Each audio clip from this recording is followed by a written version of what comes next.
জিয়াউর রহমান হাজার হাজার লোক হত্যা করেছে, আওয়ামী লীগের নেতা কর্মী, আর্মি, সেনাবাহিনী, বিমান বাহিনী। তারপরে প্রেসিডেন্ট ছিলেন ছাত্তার সাহেব, সেই ছাত্তার সাহেবকে অস্ত্র ধরে প্রেসিডেন্ট হাউসে ঢুকে, তার বেডরুমে ঢুকে, তার বিছনার উপরে জুতা পাই দিয়ে, বুট পাই দিয়ে দাঁড়িয়ে তাকে বলছে আপনি রিজাইন করেন, আপনি আর প্রেসিডেন্ট থাকতে পারবেন না। সেইভাবে ক্ষমতা দল করে নিজেকে প্রেসিডেন্ট ঘোষণা দিয়েছে। খালেদা জিয়া ক্ষমতা এসে বদরুদ্দোজা চৌধুরী এবং আমাদের আর একজন ছিলেন বিশ্বাস সাহেব, দুই প্রেসিডেন্টকে সে তাড়িয়েছে। হ্যাঁ, তার ছেলে এসে আমাদের বর্তমান প্রেসিডেন্টকে তাড়ালো। এদের অভ্যাসটাই এরকম, এরা মানুষকে সম্মান দিতে জানে না, তাদের ক্ষমতার লোভটাই অনেক বড়। আর দেশটাকে তো এখন প্রতিদিন আওয়ামী লীগের নেতাকর্মীর উপরে নির্যাতন এবং আরো কঠোর হতে বলেছে। কত কঠোর হবে, এটা তো শেষ সীমায় পৌঁছে গেছে। কাজে সব জিনিসটা শেষ আছে, কাজে এদেরও দিন ফুরিয়ে আসবে, তারপর কোথায় যাবে সেটাও দেখা হবে। কাজে সবাই দোয়া করেন যেন এই দুঃশাসনের হাত থেকে দেশ মুক্তি পাই। ইনশাল্লাহ দেশকে আমরা মুক্ত করবই। জনতার শক্তি বড় শক্তি এবং উপরে আল্লাহ আছে। মাননীয় নেত্রী এখন দেশের নির্যাতন নিপীড়নের শিকার, হত্যা, দর্শনের শিকার, শোষণ বঞ্চনার শিকার মানুষের উদ্দেশ্যে বক্তব্য রাখবেন। সদ্য নেত্রী। হ্যাঁ, বিসমিল্লাহির রহমানির রহিম। প্রতিনিয়তই আমরা চারিদিকে মানুষের, নির্যাতিত মানুষের হাহাকার শুনি। আওয়ামী লীগ করে এই অপরাধ, তাই পাবলো মিয়াকে ধরে নিয়ে নির্মমভাবে তাকে হত্যা করলো।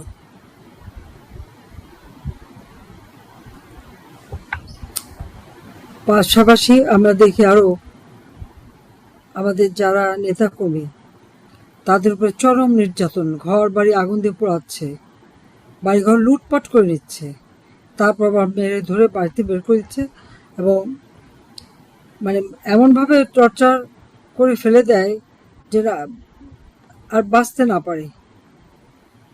তারপর আমরা দেখি কি সবাই তো আর অমানুষ না, অনেক মানুষ আছে তারা তাদের মানবিকতা দেখায়, তুলে নিয়ে হাসপাতালে দেয়, চিকিৎসার ব্যবস্থা করে, বেঁচে যায়। যারা এইভাবে সাহায্য করছে আমি তাদের প্রতি কৃতজ্ঞতা জানাই যে তাদের এই মানবিকতা দেখে যারা এই ধরনের অত্যাচার নির্যাতন করছে, খুন করছে, আঘাত করছে, তাদের শিক্ষা নেওয়া উচিত।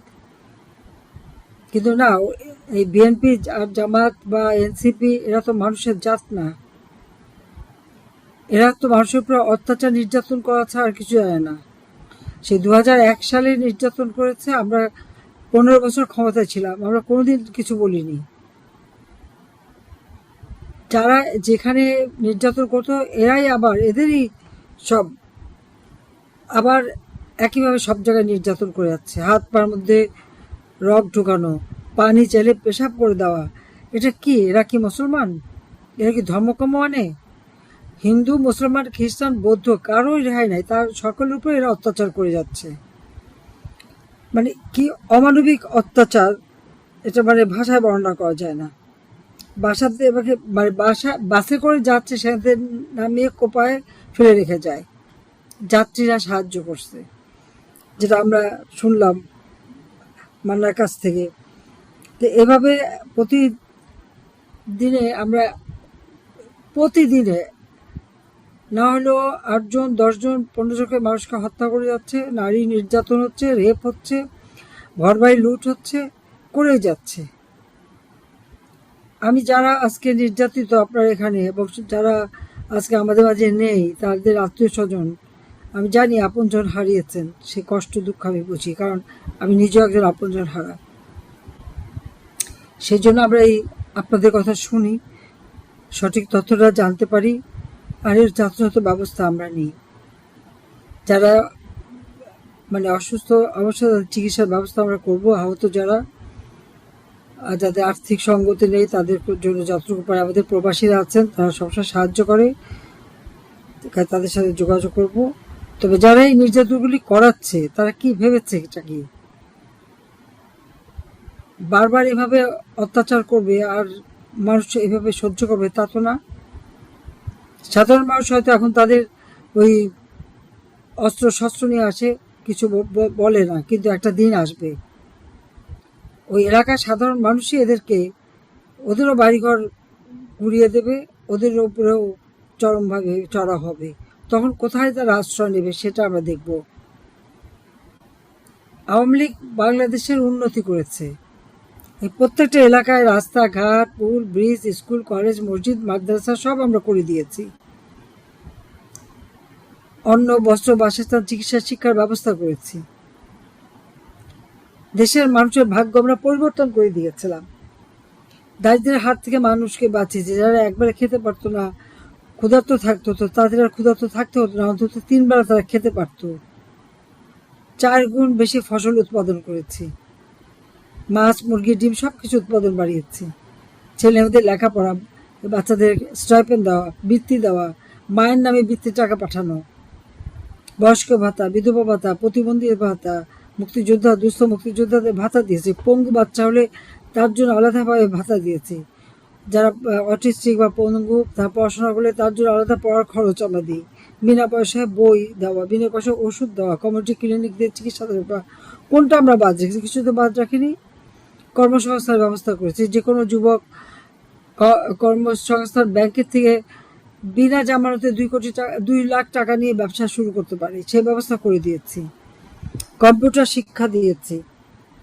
ডিজিটাল বাংলাদেশ গড়ে তুলেছে, যেখানে বিরাট কর্মসংস্থান হয়েছে। দেশে বসে বিদেশে কাজ করার সুযোগ পাচ্ছে। 9টা ভাষা শেখার জন্য অ্যাপস করে দিয়েছি, যে ভাষা শিখে বিদেশে চাকরি করতে পারে, সেই ট্রেনিংও আমরা দিয়েছি। স্টার্ট আপ প্রোগ্রামের জন্য আমি আলাদা 100 কোটি টাকার বাজেট রেখে দিয়েছি। নিজেরা উদ্যোক্তা হবে, কারো চাকরি না, নিজেরা চাকরি দেবে। ইয়াং বাংলা প্রোগ্রামে সেইভাবে তাদেরকে আমরা উদ্বুদ্ধ করে ট্রেনিং দিয়ে দিচ্ছি। সেখানে কোনো দল দেখি নাই আমরা। কিন্তু আজকে আমরা দেখতে পাচ্ছি কি, আওয়ামী লীগ নিষিদ্ধ, আওয়ামী লীগের উপর অত্যাচার, আওয়ামী লীগের নেতা কর্মী, তাদের পরিবার পরিজন, ঘর বাড়ি, ব্যবসা প্রতিষ্ঠান, মাছের খামার, গরুর খামার, কোনো কিছু রাখছে না, সব ধ্বংস করে দিচ্ছে। আর এই ধ্বংস করে আজকে দেশের অর্থনীতিও ধ্বংস করেছে, কিন্তু লুটপাট করে খাচ্ছে। একটা বিশ্ব বাটবার সুদখোর ইউনূস, ও তো শুধু খেতেই আসে। আমরা এত সুন্দর করে উন্নত একটা জাতি হিসেবে আমরা এগিয়ে যাচ্ছিলাম, সে সমস্ত টাকা পয়সা লুট করে বাংলাদেশের অর্থনীতিকে ধ্বংস করে দিয়েছে। আর সেই গ্রেনেড হামলাকারী, সে তো এখন মানে ক্ষমতায় বসে ধরাকে সরা জ্ঞান করছে, বলছে এরকমই দিন যাবে। দিন এভাবে যাবে না। হাজার হাজার মানুষের চাকরি খাচ্ছে, একের পর এক ইন্ডাস্ট্রি বন্ধ, শ্রমিকরা বেকার, কৃষক সার পায় না, কষ্ট করে ফসল ফলালে ন্যায্য মূল্য পায় না, চাল ডাল তরি তরকারি সব কিছুর দাম বেড়ে গেছে, কিন্তু মানুষের আয় রোজগার নাই, আয় রোজগার কমে গেছে, মানুষের কষ্টের সীমা নাই। কিন্তু 15 বছর 7 মাস আওয়ামী লীগ ক্ষমতায়, আমরা মানুষকে দুর্দশায় ফেলিনি, মানুষকে এভাবে কষ্ট দেয়নি, কারোর উপর এরকম নির্যাতন আমরা করিনি। মিথ্যা অপবাদ দিয়েছে, খুন করেছে এরা। এই জামাত, বিএনপি, এনসিপি এরাই খুন করেছে। যত জঙ্গি সংগঠন ছেড়ে দিয়েছিল, জঙ্গি নেতা, তারা খুন করেছে। আর খুন করে যারা দিয়েছে, সেই 15 জুলাই থেকে যারা খুন, হত্যা, অগ্নিসংযোগ, রাষ্ট্র সম্পদ ধ্বংস করেছে, মানুষকে নির্বিচারে হত্যা করেছে, তাদেরকে দায় মুক্তি দেওয়া হয়েছে, কারণ তাদের কোনো বিচার হবে না। সোজা বলে দিচ্ছে, পুলিশ হত্যা হয়েছে, পুলিশের হত্যার বিচার হবে না, অর্থাৎ ওই পরিবার কোনোদিন ন্যায় বিচার পাবে না। কেন? আমাদের সংবিধানের সকলেরই আইনের আশ্রয় লাভের অধিকার আছে। তো এরা তো সংবিধানও মানে না, ক্ষমতাই তো দখল করেছে অসাংবিধানিকভাবে। আর তার একটা ইলেকশনের প্রহসন, যে ইলেকশন দিনের ভোট সন্ধ্যা হয়ে গেছে, ক্ষমতায় বসে মনে করছে যে একেবারে সব মানে লুটে খাবে, এই অবস্থা। আজকে যারা আপনারা এখন আহত, নির্মমভাবে আপনাদের উপরে নির্যাতন করেছে, শুধু আল্লাহর কাছে এটুকু শকর যে আপনাদের জানটা বেঁচে আছে। ইনশাআল্লাহ আপনাদের চিকিৎসা বা সব ব্যবস্থা আমরা করব। যারা এখনো আর্থিকভাবে একেবারে সঙ্গতিহীন আমাদের প্রবাসীরা আছে তাদেরকে বলবো একটু সহযোগিতা করতে। আর আমি এটুকু বিশ্বাস করি, আল্লাহ যখন বাঁচিয়ে রেখেছে নিশ্চয় একটা কাজ দেবে আমাকে, আর সেখান থেকে বাংলাদেশটাকে আবার আমরা ঘুরে দাঁড়াবো, বাংলাদেশের মানুষের আবার উন্নতি করবো। আর যারা এই অন্যায় করেছে, অবিচার করেছে, লুট করেছে, হ্যাঁ বলবো লুটের মাল জায়গা মতো ফেরত দেন, দখল যা করেছেন ছেড়ে দেন, নইলে নিজেদেরটাও থাকবে না, মানুষ খেপে যাবে, তখন কোনো কিছু বাঁচবে না। এটা হলো বাস্তব কথা। আমাদের সকল রাজবন্দীদের মুক্তি দিতে হবে, আওয়ামী লীগের উপর দিয়ে নিষিদ্ধ ওটা প্রত্যাহার করতে হবে, কারণ অবৈধ ক্ষমতা দখলকারীর এই অধিকার নাই যে একটা নির্বাচিত সরকার বা নির্বাচিত দল তাদেরকে তারা নিষিদ্ধ করে, কারণ নিষিদ্ধ কাজ তো ওরা করেছে, তারা অবৈধভাবে ক্ষমতা দখল করেছে।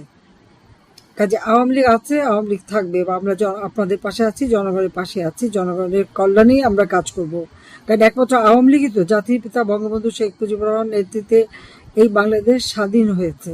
জাতির পিতা বঙ্গবন্ধু শেখ মুজিবুর রহমানই তো এই দেশ স্বাধীন করে দিয়ে গেছেন এবং অর্থনৈতিক মুক্তির জন্য কাজ করে গেছেন। কিন্তু 15 আগস্ট আমার বাবা মা ভাই সবাইকে নির্মমভাবে হত্যা করেছে। আজকে যদি বঙ্গবন্ধু শেখ মুজিব বেঁচে থাকতেন, বাংলাদেশের মানুষের কোনো দুঃখ কষ্ট থাকতো না, অনেক উন্নত জীবন পেত, সুন্দর জীবন পেত।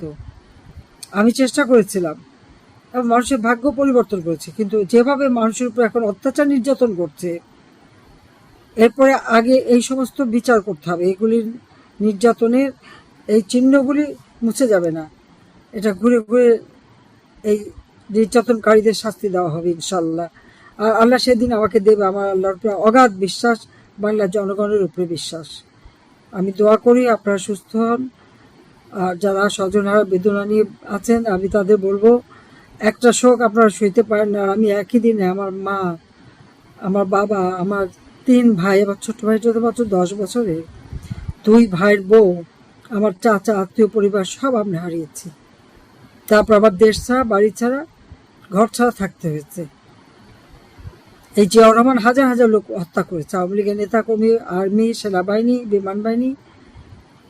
তারপরে প্রেসিডেন্ট ছিলেন ছাত্তার সাহেব, সেই ছাত্তার সাহেবকে অস্ত্র ধরে প্রেসিডেন্ট হাউসে ঢুকে, তার বেডরুমে ঢুকে, তার বিছানার উপরে জুতা পায়ে দিয়ে, বুট পায়ে দিয়ে দাঁড়িয়ে তাকে বলছে আপনি রিজাইন করেন, আপনি আর প্রেসিডেন্ট থাকতে পারবেন না। সেইভাবে ক্ষমতা দল করে নিজেকে প্রেসিডেন্ট ঘোষণা দিয়েছে। খালেদা জিয়া ক্ষমতা এসে বদরুদ্দোজা চৌধুরী এবং আমাদের আর একজন ছিলেন বিশ্বাস সাহেব, 2 প্রেসিডেন্টকে সে তাড়িয়েছে। হ্যাঁ, তার ছেলে এসে আমাদের বর্তমান প্রেসিডেন্টকে তাড়ালো। এদের অভ্যাসটাই এরকম, এরা মানুষকে সম্মান দিতে জানে না, তাদের ক্ষমতার লোভটাই অনেক বড়। আর দেশটাকে তো এখন প্রতিদিন আওয়ামী লীগের নেতাকর্মীর উপরে নির্যাতন এবং আরো কঠোর হতে বলেছে। কত কঠোর হবে, এটা তো শেষ সীমায় পৌঁছে গেছে। কাজে সব জিনিসটা শেষ আছে, কাজে এদেরও দিন ফুরিয়ে আসবে, তারপর কোথায় যাবে সেটাও দেখা হবে। কাজে সবাই দোয়া করেন যেন এই দুঃশাসনের হাত থেকে দেশ মুক্তি পাই। ইনশাল্লাহ দেশকে আমরা মুক্ত করবই। জনতার শক্তি বড় শক্তি এবং উপরে আল্লাহ আছে। সবাই ভালো থাকেন, সুস্থ থাকেন। খোদা হাফেজ। জয় বাংলা, জয় বঙ্গবন্ধু, বাংলাদেশ চিরজীবী হোক। শ্রদ্ধেয় নেত্রী, আপনাকে অনেক অনেক ধন্যবাদ ও কৃতজ্ঞতা জানাই।